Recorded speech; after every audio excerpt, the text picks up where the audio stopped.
The realtor's voice cut through my home office like a serrated blade. As you can see, the outdated wallpaper will need to be stripped immediately. My fingers froze over my keyboard as I registered what was happening. Strangers were discussing renovation plans for my living room. Through the open doorway, I watched my mother run her manicured fingernails along the vintage wallpaper I'd painstakingly restored. Her lip curled in disgust. My father paced my hardwood floors, hands in his pockets, already measuring the walls with his eyes. "We'll tear down this wall," he announced, gesturing between my kitchen and dining room. "Open concept cells." The realtor, a sharp-dressed woman with 2 white teeth, nodded enthusiastically, scribbling notes. "I'm thinking we list at $750,000 after renovations." My mother laughed. "In this neighborhood with the market this hot, try $900,000. The blood in my veins turned to ice water. They were discussing selling my house. The home Aunt Rachel had left to me 5 years ago, the one I'd spent 3 years lovingly restoring, the home they'd never once visited until today. "My name is Penelope. I'm 34 and a software engineer. This is the story of how I reclaimed not just my property, but my place in a family that never saw me." I gripped my coffee mug so tightly my knuckles blanched white, descending the stairs with deliberate slowness. They hadn't even bothered knocking before entering. My own parents breaking into my home with a realtor in tow, planning to sell it from under me. I'd later discover they still had the spare key Aunt Rachel had given them years ago for emergencies, which they'd never returned after her passing. "Finally," Mom huffed when she noticed me. "This is Miss Shannon from Coldwell Banker. She's here to assess the property." "I'm sorry, what property?" I asked, though the sinking feeling in my stomach told me exactly what was happening. Dad wandered into my living room, that familiar look of disdain darkening his features. "Don't play dumb, Penelope. We're selling this dump." Miss Shannon extended her hand, which I deliberately didn't take. "Your parents tell me you've been squatting here since your aunt passed. I'm sure we can find you a nice apartment once we get this place market ready." Squatting. In my own house. "The wallpaper has to go," Mom continued, as if I weren't standing right there. "And these old hardwood floors. Nobody wants original hardwood anymore. We'll put in that gray laminate everyone loves." Miss Shannon nodded. "The bones are good, but it needs updating." They were discussing the dismantling of my home, the place where I'd finally found peace after a lifetime of being invisible to them, as if I were a temporary inconvenience. "Losers like you should rent forever," Mom said, turning to me with that familiar sneer. "You're 34, single, working some computer job from home.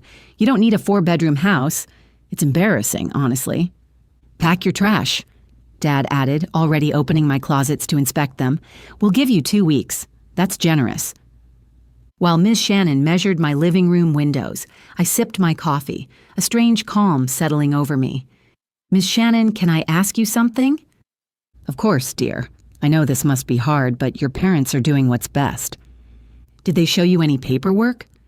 She paused, pencil hovering over her notebook. "Paperwork?" "Proof of ownership. A deed, title, anything that shows they have the legal right to sell this house?" "Well, they're your parents," she replied, as if that explained everything. "They said the house was inherited from your father's sister." "My father's sister left it to me, not to them. To me 5 years ago." Mom rolled her eyes. "Don't listen to her. She's delusional. Has been since childhood. We had to take over her finances years ago because she's not capable." "Would you like to see the deed?" I asked Miss Shannon, pulling out my phone. "I keep a digital copy right here. Penelope Isaacs, sole owner. Transferred from Rachel Isaacs' estate in 2019. The realtor's face went pale as she looked between us. "You told me you owned this property," she said to my parents, her voice sharp. "We're her parents," Dad said, as if that explained everything. "We have rights." "No," Miss Shannon said, backing toward the door.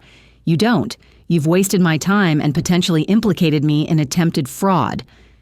"It's not fraud," Mom shrieked. "We're trying to help her. She doesn't deserve a house like this. She was supposed to be a doctor, a lawyer, something respectable, not some computer person working in her pajamas." I'm a software engineer, I said, my voice steadier than I expected. I make $400,000 a year. I own 3 patents. I took a deliberate sip of coffee. But please, tell me more about how I'm a loser. Dad's face flushed crimson. You're lying. Am I? Should I show Ms. Shannon my tax returns too? Or maybe the deed to the rental property I bought last year? Or the one I bought the year before that? My parents stood frozen. They'd never asked about my job, never cared about my success. To them, I was the disappointing daughter who didn't become a surgeon like my brother Kevin. Didn't marry rich like my sister Olivia. I was invisible until they thought they could profit from me. Get out, I said quietly. You can't kick us out, Mom laughed. We're your parents. Ms. Shannon, would you please call the police? I have trespassers in my home who won't leave. The realtor was already at the door. I'm not getting involved in this. But ma'am, she looked at my parents, falsely claiming to own property and attempting to sell it is a felony. You might want to leave before this escalates. She fled, her heels clicking down my driveway. This isn't over, Dad growled. You owe us. We raised you, fed you, housed you for 18 years. And I noticed you never visited once in the 5 years I've lived here, not until you thought you could sell it. You living in Rachel's house like some charity case, Mom exploded. Rachel only left it to you because she felt sorry for you, the pathetic middle child no one wanted. There it was, the truth of how they saw me. Rachel left it to me, I said slowly, because I was the only one who visited her when she was dying. I was the only one who cared. You didn't even come to her funeral. We were busy, Dad muttered. You were in Vegas. I saw the Instagram posts. I walked to my door and held it open. Leave now or I call the police. They left, but not quietly. Mom knocked over my porch plant on purpose. Dad keyed my car on his way past. Joke was on him. My Tesla's cameras caught everything. That night, I got a text from my brother Kevin. Did you really kick Mom and Dad out? They're saying you stole Aunt Rachel's house. Then from Olivia. How could you? They were trying to help you. I didn't respond. Instead, I did something better. I pulled up the county property records website, public information, all of it. My parents' house, the one they'd been bragging about for 30 years, the one they'd said was worth $2 million, was in foreclosure. They were 4 months behind on payments. The notice was dated 3 weeks ago. That's why they wanted my house. Not to help me, but to save themselves. I dug deeper. Dad's business, the one he'd been running into the ground for years while telling everyone he was a successful entrepreneur, had filed for bankruptcy. Mom's credit cards were maxed out. I found court records of 3 lawsuits from creditors. They were broke, completely, utterly broke. And then I found the eviction notice. They had 30 days to vacate their house, 30 days from yesterday. They hadn't come to sell my house for my own good. They'd come to steal it because they were about to be homeless. I called my lawyer, Teresa, an old college friend who'd helped with Aunt Rachel's estate. They did what? She laughed when I told her. Oh, this is gold. Did you get it on camera? My doorbell camera got everything, including them claiming to own my house. Beautiful. File a police report for the attempted fraud and the vandalism to your car. Get a restraining order, too. With their financial situation, they're going to get desperate. She was right. The next day, they showed up again, this time with a different realtor. I called the police. They were issued a warning. The day after that, they tried to break in while I was at the grocery store. My security system alerted me, and the police caught them in my backyard trying to jimmy the sliding door. I immediately called 911 from my phone and drove home, arriving just as the officers were putting my parents in handcuffs, arrested both of them. At their arraignment 2 days later, they stood in orange jumpsuits while the judge read the charges: attempted breaking and entering, trespassing, vandalism, and attempted fraud. Your Honor, their public defender said, my clients are facing eviction and believe they had a right to their daughter's property. No one has a right to someone else's property, the judge cut him off. Bail is set at $10,000 each. They couldn't make bail. They sat in jail for 3 days before Olivia finally put up the money. While they were locked up, I did something that would make Aunt Rachel proud. I bought their house. Not directly. That would have been too obvious. I used an LLC I'd created for my rental properties. Cash offer as is. Quick close.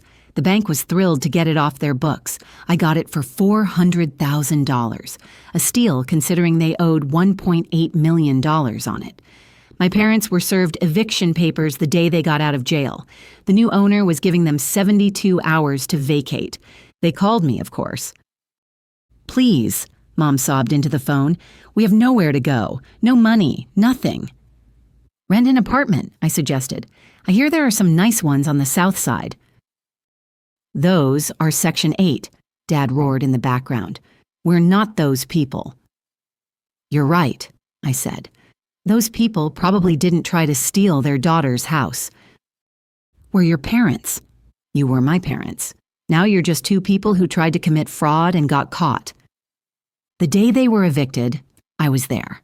Not as their daughter, but as the representative of the LLC that now owned the house. I brought a crew to change the locks and security codes. They stood on the lawn with their hastily packed boxes, my brother Kevin arguing with the police about family rights, while Olivia cried about the injustice of it all. "You bought it," Mom finally realized, seeing me with the keys. "You bought our house?" "The bank's house," I corrected.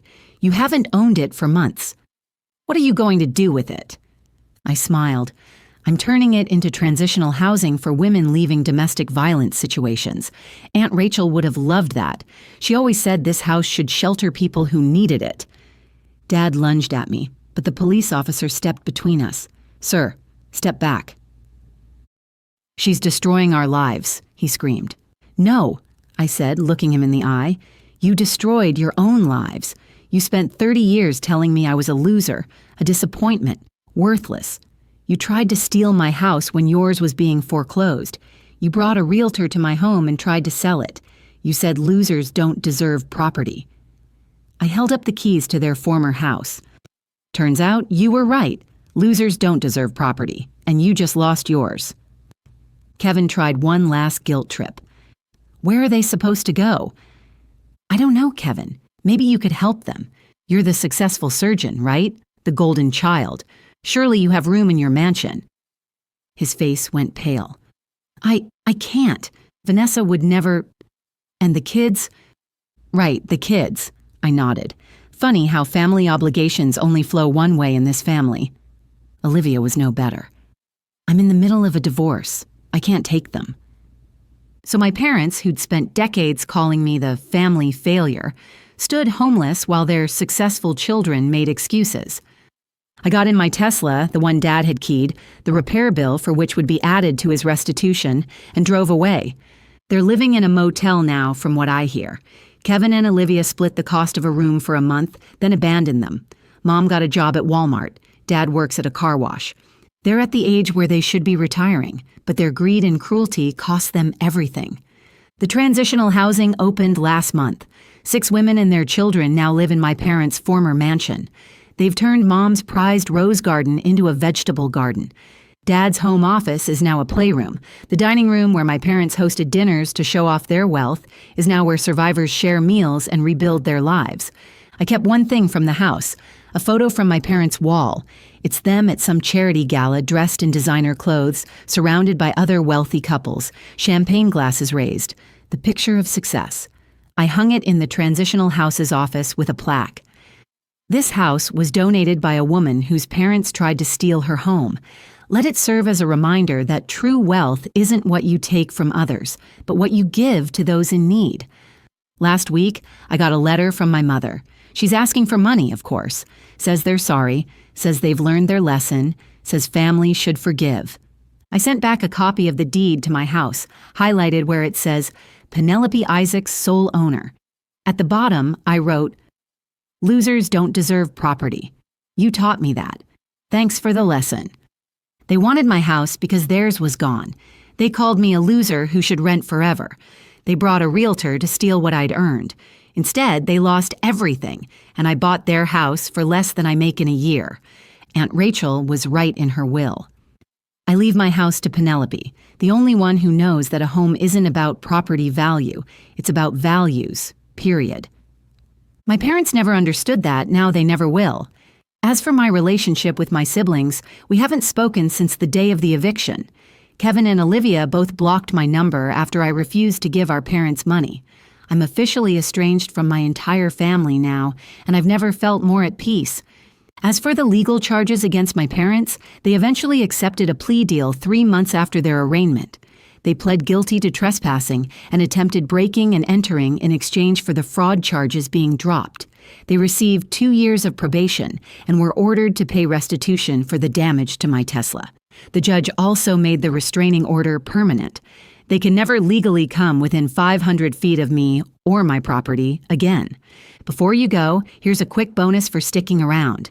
If you love learning and growing like I do, you need to try audiobooks. I've got an exclusive deal with Audible. Your first month is completely free. That's access to over 500,000 titles, zero cost to you. All the details are waiting in the description. Don't miss this one.